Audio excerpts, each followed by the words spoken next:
Hello friends, welcome back to my channel. आज के इस वीडियो में हम एक स्पेशल प्रोसीजर करने वाले हैं जिसको CCT नेक विथ पफचिक कहते हैं। इसको क्यों करते हैं? इसलिए करते हैं कि जैसे बकल मिकोजा में कोई लीज़न है, कोई पैथोलॉजी है पेशेंट को, तो उस टाइम हम पफचिक करते हैं, या डॉक्टर ने एडवाइस किया है इस तरीके से तब भी हम करते हैं, या आप पेशेंट की हिस्ट्री ले रहे हैं और हिस्ट्री लेने के टाइम आपको कुछ इस तरीके से लग रहा है कि उसके बकल मिकोजा में, टंग के नीचे या लिप्स के बगल में कहीं पे कुछ लीज़न हो सकता है, कुछ पैथोलॉजी हो सकती है, कैंसर हो सकता है। तो उस टाइम आपको क्या करना है, पेशेंट को इंस्ट्रक्शन देना है कि अपने मुंह में हवा भर के रखना है पूरे स्कैनिंग के टाइम, और टंग को एक जगह पे रोक के रखना है ताकि मूविंग आर्टिफैक्ट ना आए। तो चलिए शुरू करते हैं। तो सबसे पहले पेशेंट की एंट्री करेंगे, यहाँ पर होम पर क्लिक करेंगे, एग्जामिनेशन पर क्लिक करेंगे तो आपका ये एक विंडो ओपन हो जाएगा रजिस्ट्रेशन करने के लिए। यहाँ पर है आप मैनुअली एंट्री कर सकते हैं, और यहाँ पर जो है ये कि आप RIS से पेशेंट को डायरेक्टली इंपोर्ट कर सकते हैं। तो इस पर क्लिक करेंगे, इस पर क्लिक करने के बाद में सर्च पर क्लिक करेंगे और यहाँ पर हम पेशेंट को सेलेक्ट कर लेंगे। पेशेंट का सिलेक्शन करने के बाद में देन उसके बाद में आपको यहाँ पर रेफरल फिजिशियन का नाम डालना है, और ऑपरेटर का भी नाम आप डाल सकते हैं अगर डालना चाह रहे हैं। देन उसके बाद में आपको सब कुछ फिल करने के बाद में यहाँ पे एग्जामिनेशन पे क्लिक करना है, एग्ज़ाम पे। इस पर जैसे ही क्लिक करेंगे आपका एक नया विंडो ओपन हो जाएगा।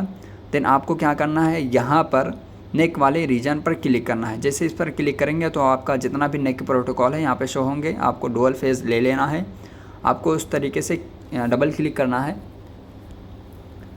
देन उसके बाद में यहाँ पर देखिए हम एरिया कवरेज को ज़्यादा करेंगे ताकि हमारा हेड और नेक दोनों कवर हो जाए। देन उसके बाद में कंफर्म करेंगे, और कंफर्म करने के बाद में हम यहाँ पर गो पर क्लिक कर देंगे इस तरीके से। देन उसके बाद में थोड़ा सा वेट करेंगे। हमने एरिया कवरेज इसलिए कर लिया है ताकि हमारा आर्च ऑफ आयोटा तक का कवर हो जाए। देन उसके बाद में यहाँ पे प्रेस स्टार्ट करेंगे। अभी हमारा थोड़ी देर में लैटरल टोपो आएगा। देन उसके बाद में टोपो को रिपीट करने के लिए हम क्या करेंगे, उसी टोपो पे राइट क्लिक करेंगे ताकि हम AP टोपो को रिपीट कर सकें। तो रिपीट करने के लिए आपको क्या करना होगा, यहाँ पर राइट क्लिक करना है, यहाँ पर रिपीट का ऑप्शन मिल जाएगा, आपको इसको क्लिक कर लेना है, और यहाँ पर जो है इस वाले एरो पर क्लिक करना ताकि हमारा पेशेंट बाहर आए। देन उसके बाद में गो पे क्लिक कर देना है। और देखिए यहाँ पर अभी हमने इसको सेलेक्ट नहीं किया है, ये हमारा AP टोपो लेने के लिए रहता है यहाँ पर। तो देन उसके बाद में गो कर देना है। गो करने के बाद में देन इसके बाद में प्रेस स्टार्ट आपको कर देना है, थोड़ा टाइम लगेगा। देन उसके बाद में आपको इस तरीके से प्रेस स्टार्ट कर देना है। तो देखिए अभी हमारा ये AP टोपो आ रहा है। देन इसके बाद में अभी हम एरिया कवरेज करेंगे। आपको क्या करना है कि नीचे आर्च ऑफ आयोटा से लेकर के ऊपर फ्रंटल साइनस तक का कवर करना है। अगर ब्रेन में कुछ पैथोलॉजी है तो आपको पूरा ब्रेन कवर करना है। आपको नीचे ये जो कैरिना होता है कि जहाँ पे हमारा ट्रेकिया राइट और लेफ़्ट में डिवाइड होता है, आपको वहाँ तक का कवर करना है, क्योंकि हमारा जो आर्च ऑफ आयोटा होता है मेनली वहाँ पर प्रेजेंट होता है। तो इस तरीके से आपको लैटरल टोपो और AP टोपो दोनों को ओपन करना है, एरिया कवरेज करना है ताकि आपका रिकॉन में कट ना हो। आप इस तरीके से AP और लैटरल दोनों को ओपन करेंगे और थोड़ा सा एरिया को बढ़ा लेंगे ताकि हमारा कट ना हो। प्लानिंग करने के बाद में गो पे क्लिक करना है। देन उसके बाद में थोड़ी देर वेट करना है, यहाँ पर आएगा प्रेस मूव प्रेस करना है। देन उसके बाद में स्टार्ट स्कैन करना है। जैसे आप स्टार्ट स्कैन करेंगे आपका प्लेन आना शुरू हो जाएगा। तो देखिए यहाँ पर आपका प्लेन आ रहा है। अभी आपको यहाँ पे दिखाऊंगा पेशेंट ने एयर अच्छे तरीके से फिल करा, आपको अच्छे तरीके से ये जो ब्लैक आपको दिख रहा है, यहाँ पर देख सकते हैं ब्लैक जो आपको दिख रहा है, ये पेशेंट ने यहाँ पे हवा भर के रखा है। तो इस तरीके से आपको पेशेंट को इंस्ट्रक्शन देना है कि मुंह में हवा भर के रखना है। अब ये प्लेन आने के बाद में आपको क्या करना है, pre monitoring arterial phase, Venus phase और बाकी जितनी भी स्कैन हमें करना है उसकी हम प्लानिंग करेंगे। तो यहाँ पर देखिए हमारा आर्च ऑफ आयोटा तक का हमारा ये आ गया है। देन आपका जैसे ही प्लेन हो जाएगा देन यहाँ पर आएगा आपका प्री मॉनिटरिंग के लिए। प्री मॉनिटरिंग यानी वो एक लोकेशन के जहाँ पर आप एक इमेज को लेकर के ट्रिगरिंग को सेट करेंगे कि वहाँ पर हमारा HU का कॉन्ट्रास्ट आए और स्कैन स्टार्ट हो जाए। तो आपको प्री मॉनिटरिंग वहाँ पे रखना है। आप आर्च ऑफ आयोटा पे भी रख सकते हैं, नहीं तो असेंडिंग आयोटा पे रख सकते हैं। तो आप क्या करेंगे, यहाँ पर देखिए हमने यहाँ पर इसको स्क्रॉल किया। स्क्रॉल करने के बाद में यहाँ पर हमारा ये दिख रहा है, और आप यहाँ पर जो है टोपो में बगल में आप देख सकते हैं, आपको उसी वाले लोकेशन पे इस तरीके से सेट कर लेना है ताकि यहाँ पर हमारा एक इमेज कैप्चर करें, जिस पे हम ट्रिगरिंग सेट कर सकते हैं। इस तरीके से आपको सब कुछ सेट कर लेना है। तो आपको सब कुछ सेट कर लेना है प्री मॉनिटरिंग कि जहाँ पे आप एक इमेज लेके ROI को सेट करेंगे। देन उसके बाद में आपको क्या करना है कि नेक प्लेन पे राइट क्लिक करके कॉपी रिकॉन वॉल्यूम पैरामीटर कर लेना है। देन उसके बाद में आर्टीरियल पे इसको राइट क्लिक करके पेस्ट कर लेना है, paste recon volume parameter. Then इसके बाद में अभी हम क्या करेंगे, वीनस में भी इसी तरीके से राइट क्लिक करके पेस्ट रिकॉन वॉल्यूम पैरामीटर कर लेंगे।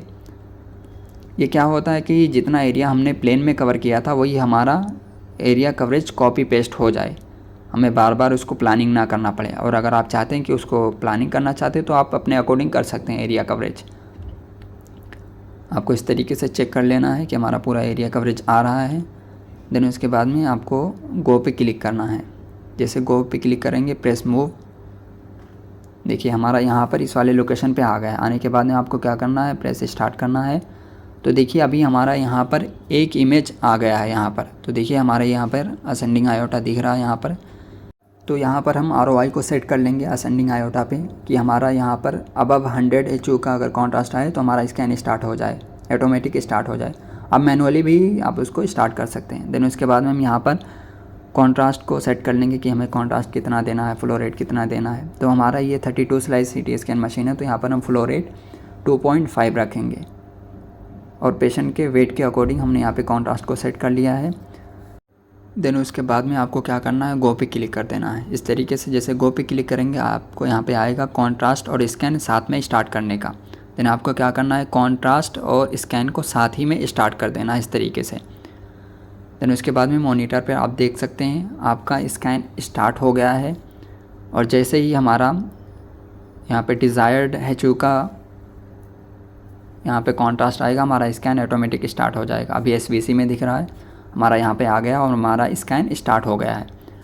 और आपको क्या करना है, आर्टीरियल फेज जो है वो आपको हेड टू फीट काउडोक्रेनियल आपको लेना है, क्योंकि हमारी जो आर्टरी की फ्लो होती है वो नीचे से ऊपर होती है। तो आपको क्या करना है कि काउडोक्रेनियल आपको स्कैन करना है, वो आपको सेट कर लेना। वैसे तो प्रोटोकॉल में सेट रहता है, अगर सेट नहीं है तो अभी आपको एक बार चेक कर लेना है।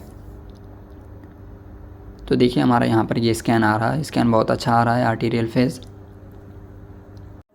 और आपको वीनस फेज जो है वो हेड टू फीट रखना है, क्रेनियो काउडल, ताकि आपका कॉन्ट्रास्ट मिस ना हो। वैसे तो ये प्रोटोकॉल में सेव रहता है, अगर सेव नहीं है तो भी आप मैनुअली भी इसको कर सकते हैं।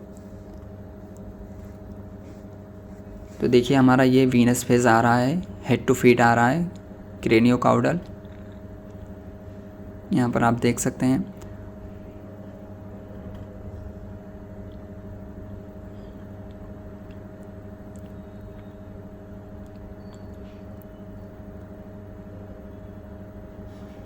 में देखिए हमारा डुअल फेज़ आ गया है, आर्टीरियल और वीनस, ये हमारा 2 फेज़ आ गया है। अब इसके बाद में हम क्या करेंगे, एक और सेट करेंगे ताकि हमारा और भी जो भी है एनहांसमेंट वो अच्छे तरीके से दिख जाए एक थर्ड फेज़ में। तो आपको क्या करना है, राइट क्लिक करना है और रिपीट पे इस तरीके से क्लिक कर लेना है। इस तरीके से जैसे रिपीट पे क्लिक करेंगे और यहाँ पर हम इसको कॉपी पेस्ट कर लेंगे प्लानिंग को, इस तरीके से पेस्ट रिकॉन वॉल्यूम पैरामीटर। तो देखिए हमने यहाँ पर इसको जैसे ही पेस्ट किया यहाँ पर कूलिंग मांगने लगा है। 32 स्लाइस मशीन में यही होता है, या जो लो स्लाइस के मशीन्स होते हैं उसमें यही होता है कि जैसे आप उसमें ज़्यादा एरिया कवरेज करते हैं या ज़्यादा स्कैन को उसमें ऐड करते हैं तो वहाँ पे कूलिंग मांगने लगता है। तो आपको क्या करना है कि थोड़ा एरिया कवरेज कम करना है, AC को अच्छे तरीके से मेंटेन रखना है, थोड़ा कूल ज़्यादा रखना है ताकि जो ट्यूब है वो ज़्यादा हीट ना हो। तो आपको इस तरीके से थोड़ा एरिया कवरेज कम कर लेना है, एडजस्ट कर लेना है। एडजस्ट करने के बाद में देन उसके बाद में आपको क्या करना है, गो पे क्लिक कर देना है। तो देखिए हमारा यहाँ पर सेकंड हमारे पूरे कंप्लीट हो गए हैं। देन उसके बाद में यहाँ पर आ गया प्रेस स्टार्ट, हमने यहाँ पे प्रेस स्टार्ट कर दिया है और हमारा ये लास्ट फेज़ भी आ रहा है। यहाँ पर देखिए स्कैन, मैंने वीनस फेज़ को कॉपी पेस्ट किया है, उसके जो रिकॉन वॉल्यूम पैरामीटर्स होते हैं उसके हमने पैरामीटर को यहाँ पे कॉपी पेस्ट किया है। आप मैनुअली भी उसको सेट कर सकते हैं एरिया कवरेज को, अगर आप कॉपी पेस्ट करना चाहते हैं तो आप कॉपी पेस्ट भी कर सकते हैं। ये थोड़ा इजी रहता है कि डायरेक्टली आपको बार बार प्लानिंग नहीं करना पड़ता है। तो देखिए हमारा ये लास्ट फेज़ आ रहा है। तो आपको एक वैसे तो डुअल फेज़ इनफ था, लेकिन अगर कुछ और भी एनहांसमेंट नहीं दिख रहा है तो तो आपको क्या करना है, मल्टी फेज़ लेना है कि जिसमें एनहांसमेंट अच्छे तरीके से दिखे, वो पैथोलॉजी हमारी मिस ना हो। तो इस तरीके से आपको सब कुछ चेक करने लेने के बाद में नेक्स्ट पे क्लिक करना है, देन उसके बाद में क्लोज़ कर देना है यहाँ पर। So it was the complete process of the CCT NEC with PUBG। If you have any doubt, without any hesitation, you can ask, you can comment, I'll try to answer that. If you like this video, so make sure like, share and subscribe. Stay tuned, be educated and try to do best in your department. Thanks for watching.